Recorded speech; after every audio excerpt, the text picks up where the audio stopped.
भी मसल को ग्रो करने के लिए सबसे ज़्यादा इंपॉर्टेंट होता है उस पर टेंशन डालना, यानी उस पर लोड डालना, और उसके साथ धीरे धीरे टाइम के साथ प्रोग्रेस करना, उसमें प्रोग्रेसिव ओवरलोड लेके आना। चेस्ट को टारगेट कर रहे हो ना, तो कुछ चीज़ें समझ लो।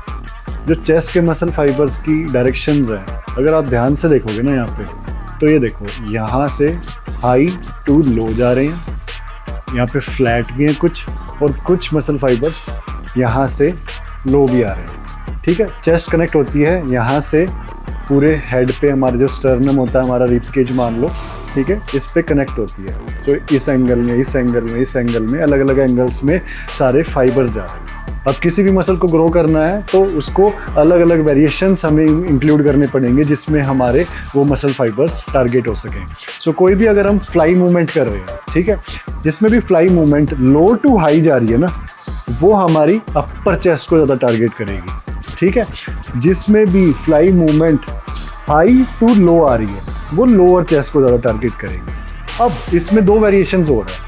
जब हम अपनी रिस्ट को ऐसे रोटेट करते हैं, हमारी ये जो एल्बो है ना और जो आर्म है, वो बॉडी के पास आ जाता है वो ज़्यादा। सो जब भी हम हाई टू लो कोई भी फ्लाई या प्रेस मूवमेंट कर रहे हैं, उस टाइम पे ये वाली रोटेशन प्रोवाइड करने से हमारे जो लोअर चेस्ट के मसल फाइबर्स हैं वो और ज़्यादा कॉन्ट्रैक्ट हो जाते हैं, क्योंकि यहाँ पे ये आर्म और ज़्यादा पास आ गया। और चेस्ट का एक फंक्शन होता है आर्म को पास लेके आना। ठीक है, जब हमें अपर चेस्ट को टारगेट करना है, उस टाइम पे जो ये रोटेशन है, ये ऐसे ना होके हमारी ग्रिप की ये प्रोनेटेड हो जाएगी। ठीक है, तो जब भी हम ये वाला मूवमेंट करेंगे, ठीक है, अब इस टाइम पे मैं अगर ये रोटेशन कर रहा हूँ तो ये लोअर चेस्ट को ज़्यादा टारगेट करती है और यहाँ से लोड ट्रांसफ़र हो गया। ठीक है, जब मैं ये वाला मूवमेंट करके करूँगा तो यहाँ पे ज़्यादा अच्छे से कॉन्ट्रैक्शन अचीव कर पा रहे हैं हम। ठीक है, सो अपर चेस्ट को टारगेट करने में न्यूट्रल रखो या ये वाला रखो।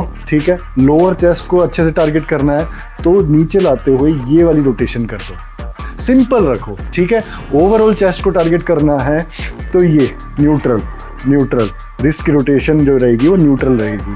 ठीक है, अपर चेस्ट को टारगेट करना है तो ऐसे बेंड हो जाएगी। ठीक है, लोअर चेस्ट को टारगेट करना है तो ऐसे हो जाएगी। ठीक है, ये छोटी छोटी चीज़ें हैं ना, ये तुम्हारी फिजिक को एक नेक्स्ट लेवल पे लेके जाती हैं और इसी से मेन ग्रोथ होती है तुम्हें।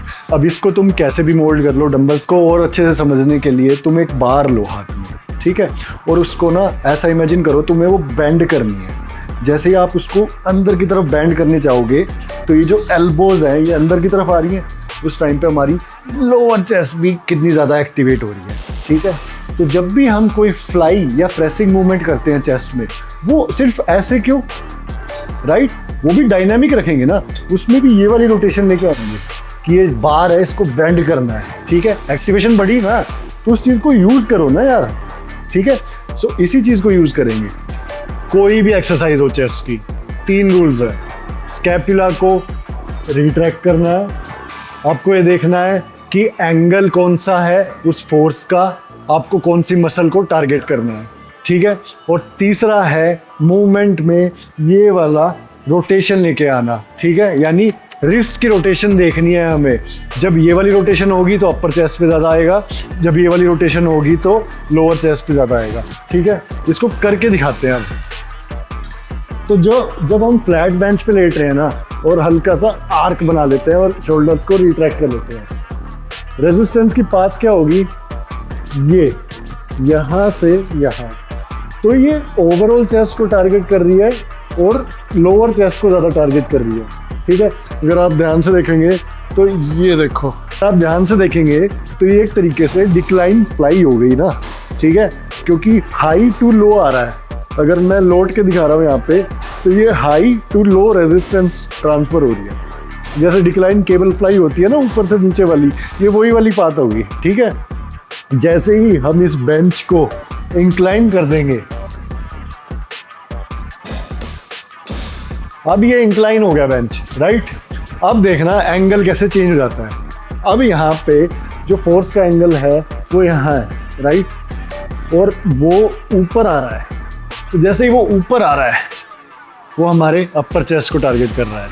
सो इंक्लाइन बेंच में और फ्लैट बेंच में बस यही फर्क है, मूवमेंट लेकिन दोनों में सेम है। अब अगर आपको अपनी अपर चेस्ट को ज़्यादा स्ट्रेच करना है उस टाइम पे जब वेट नीचे जाएगा तो हम ये वाली रोटेशन करेंगे, ठीक है, ये वाली नहीं करेंगे, ये वाली करेंगे, ठीक है। और जब हमें अपनी लोअर चेस्ट को कॉन्ट्रैक्ट ज़्यादा करना है, स्क्वीज ज़्यादा करना है, तो ये वाली रोटेशन में आएंगे, ये वाली रोटेशन के साथ आर्म्स को पास लेके आएंगे। That's how simple it is. अब इन दोनों चीज़ों को मर्ज कर देते हैं एंड बनाते हैं अपनी खुद की सुपर एक्सरसाइज, जो है push plus fly hybrid movement with rotations in all angle. हम करने जा रहे हैं hybrid fly plus press movement for optimal chest gains, जो हमारी ओवरऑल चेस्ट को टारगेट करता है और एक मूवमेंट के लिए भी हमारी चेस्ट से टेंशन नहीं जाने देता। उसके लिए हम लेंगे डंबल, ठीक है, बेंच को सेटअप करेंगे अराउंड 15 से 30 डिग्री इंक्लाइन पे, ठीक है। उसके बाद हमें दो चीज़ों का ध्यान रखना है, एक तो है स्कैपुला को रिट्रैक्ट करना है, दूसरा है हमें रिस्ट की रोटेशंस का ध्यान रखना है। स्कैपुला को रिट्रैक्ट करेंगे, लोटेंगे और यहाँ पे आर्क बना के अपनी चेस्ट को जितना हो सकता है बाहर निकालो, जितना बाहर निकालोगे उतना ज़्यादा अच्छा स्ट्रेच कर पाओगे, ठीक है। अब यहाँ पे ग्रिप रहेगी, वो रहेगी न्यूट्रल, ठीक है।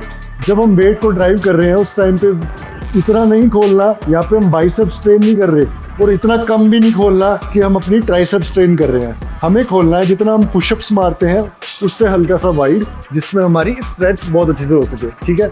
अब यहाँ पे दो चीज़ें करेंगे, जब हम नीचे लेके आ रहे हैं वेट को उस टाइम पे रिस्ट को ये वाला रोटेशन करेंगे, यहाँ पे हमारी अपर चेस्ट बहुत ज़्यादा स्ट्रेच हो जाएगी।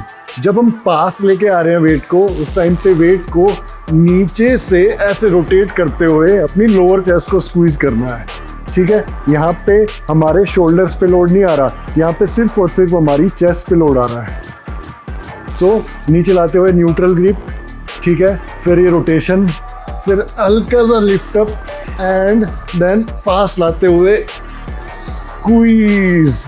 अब जब आप इंक्लाइन बेंच को यूज़ कर रहे हो उस टाइम पे हमारी अपर चेस्ट ज़्यादा टारगेट हो जाएगी, जब आप फ्लैट बेंच को यूज़ करोगे उस टाइम पे हमारी लोअर चेस्ट, ओवरऑल चेस्ट ज़्यादा टारगेट हो पाएगी।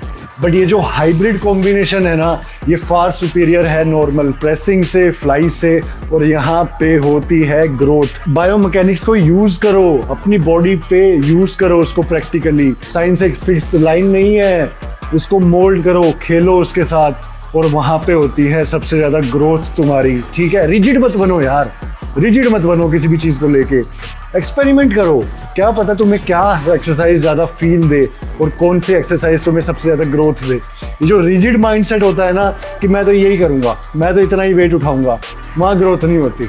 You have to learn to be dynamic and that's how our body is designed. जब भी हमारी बॉडी में 70% से ज़्यादा वाटर होता है, क्योंकि वाटर फ्लो करने देता है, जैसे ही रिजिडिटी आ गई ना उस दिन तुम कोलैप्स कर जाओगे, इंजरीज होने लग जाएंगी। रिजिडिटी को एलिमिनेट करो, चाहे वो माइंडसेट हो, चाहे वो ईगो हो, चाहे वो एक्सरसाइजेस में हो। Flow with the muscles, feel the muscles, and mind muscle connection is the main driver for hypertrophy. क्योंकि जब माइंड मसल कनेक्शन स्ट्रॉन्ग होता है उस टाइम पे आप लाइट वेट को भी अपनी मसल्स को हैवी फील करा देते हो एंड वहाँ पे आपके जॉइंट्स पे अननेसेसरी लोड नहीं पड़ता। आप बेशक 60 ईयर्स ओल्ड हो जाएं, 70 ईयर्स ओल्ड हो जाएं, 80 ईयर्स ओल्ड हो जाएं, you will stay forever young. और फिटनेस का मतलब यही होता है, खाली मसल्स बनाना फिटनेस नहीं होता। फिटनेस का मतलब होता है सारी चीज़ों का कॉम्बिनेशन जो तुम्हें एक हेल्दी लाइफस्टाइल प्रोवाइड कर सके, हेल्दी लाइफ प्रोवाइड कर सके, जो तुम्हें अपने डेथ के टाइम तक यंग रख सके। That's fitness. You live young with good fitness until the day you die, not the other way around कि आपने 1 साल 2 साल बहुत अच्छी फिजिक बना ली बट पूरी लाइफ तुम्हारे अगर आपकी जो लोअर चेस्ट है वो लैकिंग है और उसमें डेवलपमेंट नहीं है, उसके लिए एक एडवांस मूवमेंट है। नॉर्मली जो हम डिक्लाइन केबल फ्लाई यूज़ करते हैं उसमें ये वाली ग्रिप रखते हैं, राइट। अब यहाँ पे गेम चेंजिंग कैसे है, जब हम कॉन्ट्रैक्शन फेज में आ रहे हैं उस टाइम पे जो ग्रिप है उसको ये रोटेशन देनी है, रोटेशन।